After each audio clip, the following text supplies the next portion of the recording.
pagpuri, pagluwalhati, pagdakila, pagsamba ay tangi lamang sa ating pinakamamahal na Panginoon Kristo.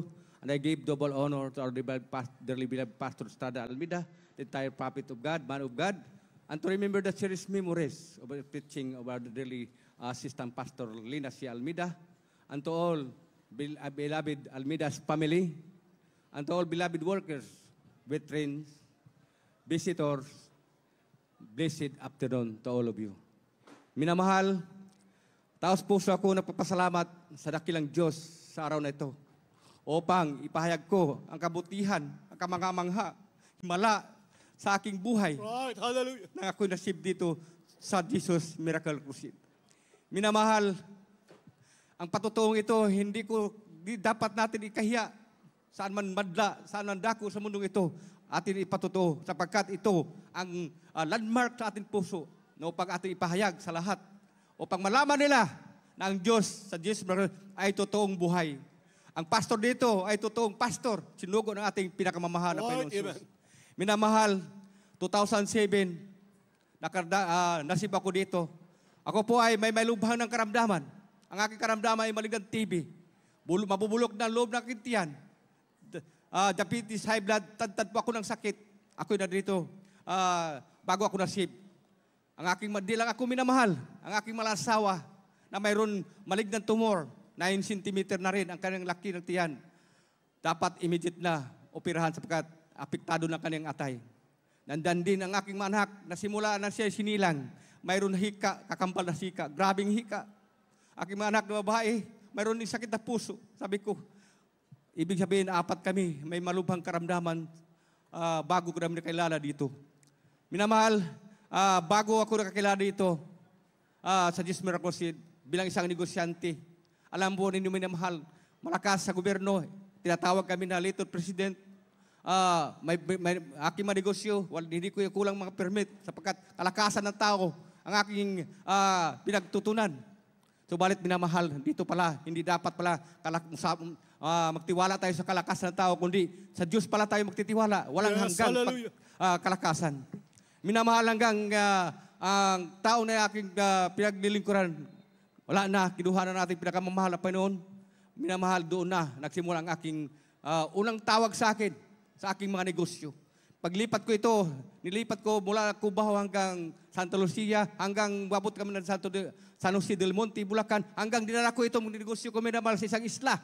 Tapagkat gusto, alam ko, doon ay solo ko ang mga negosyo. Ito talagang hindi na talaga ako pinagbigyan pa ng Diyos na kumikita pa, sapagkat tinatawag na pala ko niya dito sa banal na gawain. Pagkatapos minamahal, umuwi ako ng dito sa Manila, tumakbo kami ng party list. Alam mo, manalo na sana kami, wala na naman. Tapos sabi ko, sa Diyos na pinaglilingkuran ko, ito na lang.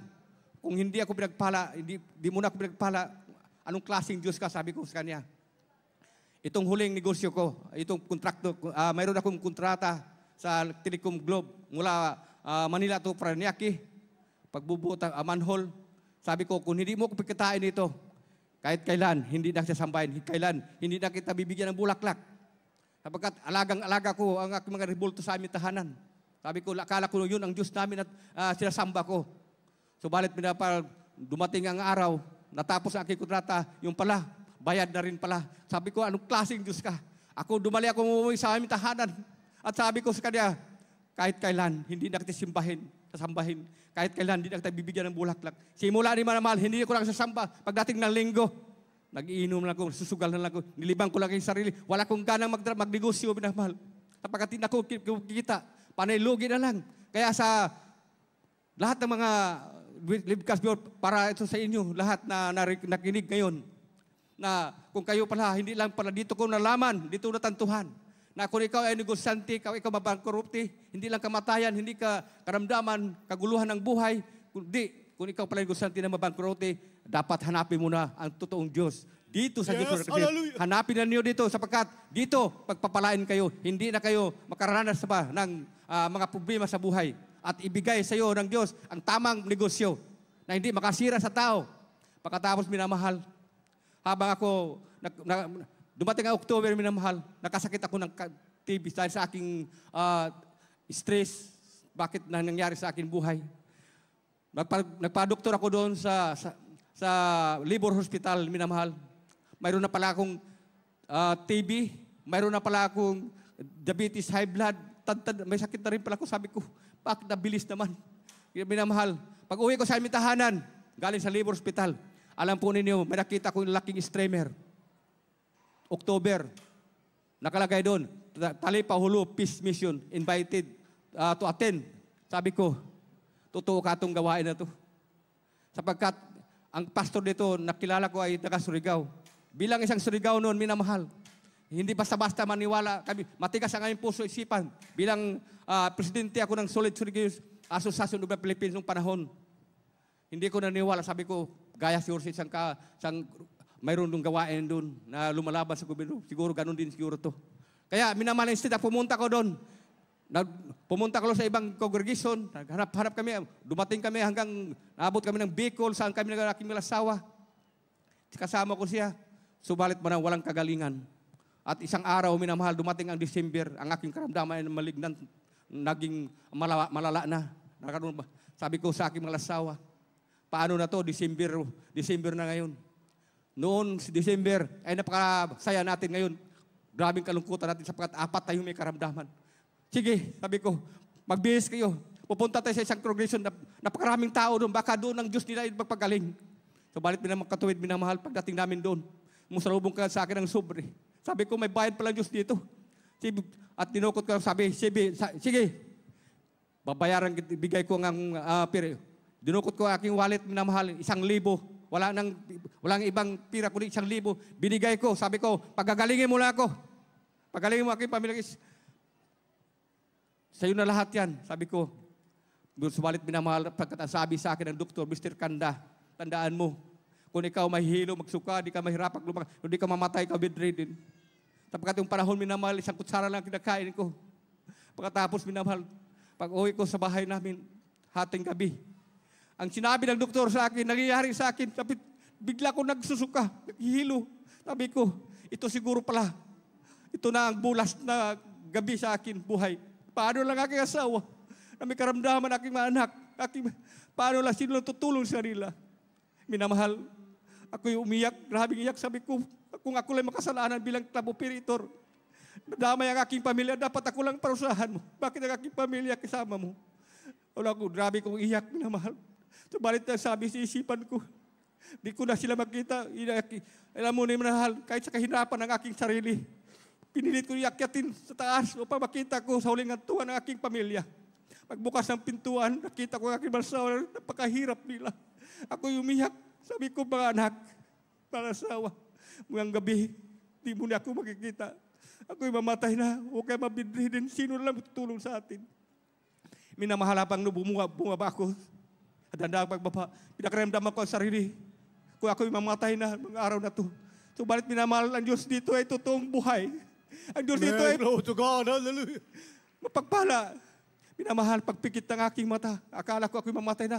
Napakita na palaking streamer na maliwanag. Sabi ko, bakit nagpakita ka sa akin? Talipaw, plano ko talaga yung streamer na yan. Sabi ko, balik mata lang yata ako. Inulit ko pagpikit. Nanda naman. Sabi ko, pagsabi ko, bukas pupuntahan kita. Hahanapin kita. Alam po ninyo, minahal, ilang buwan ako hindi makatulog. So, balit yung pagsabi ko pa lamang, nagbukas pupuntahan kita. Alam po ninyo, bigla kong inantok. Akala ko mamatay ako. Subalit, ang Diyos dito ay totoo. Sapagkat, pinanantok ko, pinatulog lang pala ko ng Diyos. Kaya pagdating ng kinabukasan, linggo, may gawain pala dito sa Amoranto. Kaya, pagdating ng alas 9 ng umaga, ang sarap na tulog ko mula gabi hanggang alas 9 ng umaga. Alam po ninyo, wala akong kasama. Bigla lang may tumapik sa aking balikat, napakalakas sa pagkatapik. At ako'y tumayo, at ako'y sumigaw sa aking driver. Sabi ko, pare, bilis, dadalhin mo ko doon sa Amoranto. Pare, kagabi, huwag na maniwala na kagabi, daling ta doon. Pinagaling ka ba? Nagbigay pa 1,000. Ano nangyari? Pinagaling ka ba? Sayang lang 1,000 mo. Pare, kagabi, nagpakita sa akin ng streamer na wala naman yun doon. Wala na yun. October pa yun, ngayon December na. Subukan lang natin baka totoo. Minamahal, kumbinsi ko ang akong pare. Sige pare, habang minamahal, binaybay namin, minamahal ang Kamuning Road. Alam po na niyo, ang Diablo talaga, ayaw ako papuntahin doon dito sa Amoranto. Sapagkat alam niya, pagkapunta, karating ako dito, ako'y pagkagalingin. Alam mo, aking sinasakyan, minamahal, biglang nasira ang sasakyan ko. Sabi na aking driver, tingnan mo pare, anong pang magawa mo? Wala kang pira, paano papaayos mo yan? Sabi ko, paano ako makarating sa Buruban to? So, sabi ko, Diyos ko, paano ako makarating doon? Alam mo ba naman yun, ang Diyos dito ay totoo, Diyos dito ay buhay. Alam mo pa, pinaisip sa akin, dukutin ko ang aking wallet. Sabi ko, wala na talagang pira. Kasi alam ko, isang 1,000 na lang yun. Pagdakot ko minamahal, mayroong bagong 500. Sabi ko, saan galing ito? Kundi ang Diyos dito, nilagyan aking wallet upang ako makarating dito sa amuran to. Pagdating pagkatapos minamahal, pagbayad ko sa mekaniko, sabi ko, magkano? 200. May 300 pa akong pocket money. Pagdating dito minamahal, sabi ko, pare, pasok mo na, bilis. Wala pang sasakyan sa paradahan minamahal. Ako ang pinakauna doon sa dulo. So, balit na pagbaba ko, may sumulubong ka sa akin, isang pulis, galing Mandaluyong, sabi niya, Sir, saan kayo? Magpagaling ako. Mayroon bang manggagamot dito? Sabi, Sir, ang Diyos dito ay magagamot. Sige, dalhin mo ako. Kapag dinala ko niya minamahal dito sa ilalim ng Moranto, siyempre ang aking katawan ay hirap na hirap. Sabi ko, upo muna ako dito. Alam po niya minamahal, pag upo ko, ang driver ko, inutusan ng job doon na kukunin ako. Sinundan ako niya, sabi, pare, uwi na tayo sapagkat mapupunan ng parking lot. Baka di tayo makauwi. Pinilit ako niya, dinala ko, nilagay ko sa balikat niya, uwi na sana kami. Sabi niya, sa bahay ka na lang magpagaling. Sabi ko, pag subalit pinamahal ang Diyos dito, hindi pumayag na ako ay makauwi. Pagdating namin sa parking lot, ang aming sasakyan ay punong-puno na, di na makalis. Napakarami na ng salaksak sa sasakyan namin kasunod. Sabi sa akin, driver, tingnan mo pare, Di na tayo makaalis. Bahala ka sa buhay mo. Dito, susi mo. Tinapon niya ang susi. Sabi ko, pare, kung mamatay ako, dito ako pagkamatay dalag. Subalit pala ang Diyos dito, hindi pumapatay ko, bumubuhay ng patay. Amen, praise the Lord, Yes, hallelujah. glory to God, Pagkatapos mo hallelujah. na, dadahan ako pumunta dito. Pagdating sa ilalim, minamahal, sabi sa akin, may narinig akong boses, anak, hanapin mo hagdanan. Malabo na ang aking mata. Pagdating ko, nakita kong green na hawakan, sinusundan ko minamahal. So, balit pagdating ko sa ibabaw din minamahal. Anong gulat ko, ang aking mata na malabo, pinaliwanag agad dito sa Jesus Miracle Crusade. Sa taas pa lamang ko. Napakalayo ng tingin ko. Nakarating na ko. Ang aking panin sa ibabaw. Malayo. Sabi ko, grabe dito. Totoo ka to. Pagkatapos minamahal, nakita ko sila. Habang napupuri sila, walang pakialam. Ako, tinitingnan ko ang klaseng to, sayo nila. Alam mo naman, pagsayaw nila, humalo ako sa kanila at umupo at tumayo ako dun sa harapan sa harapan nila. Pagkatapos minamahal, biglang tumaas ang aking kamay.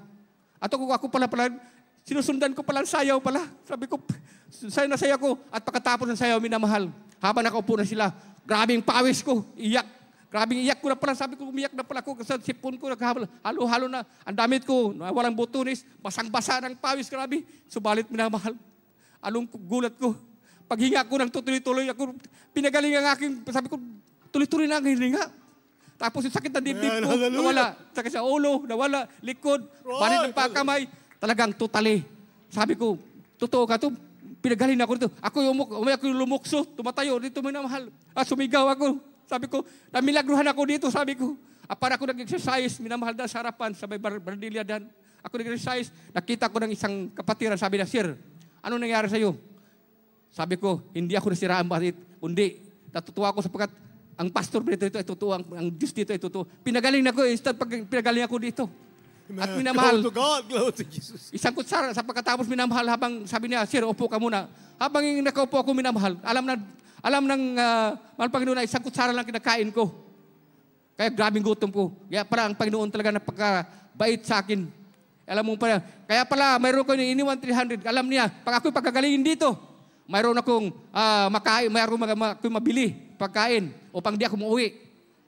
Minamahal, hinahanap ko ng aking driver. Sabi ko, alam ko na aking driver, hindi ako iniwanan. Sapat alam niya ang kalagayan ko, hindi ako makalakad, hindi ako makaro. Hinahanap ko ang aking driver. Alam po ninyo, babataas na ko, malakas na ko. Wala akong karamdaman, parang binalik ang kalakasan ko. Simula ng kalakasan ko hanggang, sabi ko, grabe. Alam mo, babataas na ko, hinahanap ko siya at nakita ko sa pinakadulo, doon sa amuran to. Sabi ko, pare, tingnan mo pare. Diyos tala, maraming salamat pare. Kung di ka, kung wala sa patay na ako. Napaka Diyos pala nito ay totoo. Ang pastor nito ay totoong pastor. Kaya, pare, kakain tayo. Hanap kami kumakain. Sabi, di pa pare, isang kutsara na kinakain. Hindi, pinagaling na ko nga dito. Kumain kami, 2 plato, sabi ko. Pagkatapos, minamahal, bumalik ako, pinakiramdaman ko sarili ko, baka mabubuhay ako. Subalit, pagdating ko din sa taas, minamahal, pinakiramdaman ko sa sarili, sabi ko talaga, pinagaling na talaga ako dito. Totoo talaga, pinagaling na ako. Wala na mayari, parang normal na talaga. Sabi ko, napakasarap, sabi ko, tumatawa ako ng may isa, sabi ko, grabe pala dito. Ang hirap po. Tapos, pagkagaling ka, instant ka pagalingin. Sabi ko, pagkatapos minamahal, sabi ko sa aking katabi, Mama, pwede ba ako umuwi? Bakit? Kasi kukunin ko ang aking asawa para pagkagalingin siya. Sabi sir, mabaptismal ka, hindi pa. Huwag mo na sir. Kaya naman matapos, 5:00. Kaya sabi ko, katagal pa pala. Apang nakinig ako sa mga patutuumin ng mahal, makakabanalan, mga santo, huwag ipasok na bahay. Tinatandaan ko, pagkatapos minamahal. Pagkatapos ng 5:00, manawagan na. Sabi ko, ako tumakbo na ako yung una pinakuna dyan. Sabi ko, anong sunod? Tumakbo na ako doon sa bautismuhan. Gusto ko na, makauwi ako maaga. Ibalita ko sa aking malasawa. Sabi ko, natagpuan ko na ang Diyos na totoo, napapagaling, walang kabot, walang bayan. Pagkatapos minamahal, akong bautismo, sabi, pare, ako na magmaneho. Kanina ayaw mo kayong maneho. Ayaw ibigay ng aking pare kasi baka mabangga raw siya, kasama pa siya. Kasi bilis. Pagdating namin sa aming tahanan, binabahal, sa pa lamang traffic na tubalit, binuksan ko ng pintuan ng aking kotse. At ako'y tumakbo, minamahal, 500 meters away sa hananan. At pagdating sa bahay namin, sinanap ko aking asawa. Sabi ko, wala asawa. Nakatupuan ko ng totoong Diyos. Tingnan mo ako, di mo makahihanap. Umaga hanggang hapon ako nawala sa aking kalagayan. Bakit? At ngayon nakita mo akong malakas na ako. Ang Diyos na nakikilala ko ay Diyos na totoo sa Jesus Miracle Seed. Ang pastor na aking kababayan ay totoong pastor pala, sabi ko. Sayang dapat ako naniniwala noon. Hindi tayo naabot sa ating karamdaman ngayon. Pagkatapos minamahal, pagdating ng Miyerkules, sa Miyerkules sabi ko sa mga asawa, huwag ka na magpa-opera sa St. Luke Hospital. Dadalhin kita sa Miyerkules doon sa gawain. Pagdala ng ating ng Miyerkules, alam po din ako ang aking mga asawa, Miyerkules, nagpabautismo sa pangalan ni Jesus, pinagaling na walang bayad, dating pinakamamahal na Panginoon Jesus. Pagkadating ng linggo minamahal, nakaputi na kami ng aking mga asawa, at dinala ko ang aking mga anak, 2, pinagsabayan ko pagpabautismo sa pangalan ni Jesus. Ang kanyang hika, na simulang bata pa, ang aking anak na may sakit na puso, instant, pinagaling natin, pinakamamahal na Panginoon Jesus. Ibig sabihin naman, mahal, kung di pa totoo ito, 4 kami, may makaramdaman. Subalit, linggo ako na si Miyerkules sa aking asawa, linggo aking mga anak, 1 linggo lang, papagagaling ka ng Diyos dito. Grabing karamdaman. Sino may di maniwala? Sino ba magdili maglingkod sa Diyos? Napakapalad po natin, lalo ng mga baguhan, lalo mga webcast viewer. Minamahal, ditong gawain ito ay totoo. Ang aking patotoo, hindi pati pagpabribrity, kundi ito totoo na nangyari sa aking buhay. Kaya, nakapalad po na natin na dito tayo napunta sa distribution. Ang pagpupuri pa lamang dito, lalo sa mga baguhan. Pagpupuri pa lamang dito, pag matutuwa ang Panginoon sa iyo, kung anong karamdaman mo, pagkatapos ng puri, papagalingin kayo dito sa Jesus Miracle. At kayo minamahal. Ang aking mga bisyo bilang isang club operator, mahilig sa mga kalayawan, lahat kalayawan. Hindi ako masamang tao, subalit kalayawan lahat na sa akin. Subalit ito, instant to, binago ng ating pinakamahal kong Panginoon. Ang aking pagbumura na wala na lahat, instant. At ngayon, pinagpala ako, ang aking mga anak nakatapos na sa aking pag-aral, at ako pinagpala na mahal bilang isang chairman ng kooperatiba, Greater Manila Transport Cooperative, pinakaluban ako ng more than 100 unit sa akin. Pinagpagpala ito sa ating pinakamamahal ko. Ito'y taos po sa pasalamat sa Kanya sa oras na ito. Kung wala pa ako dito, hindi ko makamtan yan sapagkat puro ako bisyo, lahat ng bisyo. Kaya dito na lang, ang kapurihan at ang lahat ng kapurihan, pasalamat, pagdadakila, pagsamba ay uko lamang sa isang Diyos na buhay, ating pinakamamahal na Panginoon Jesus.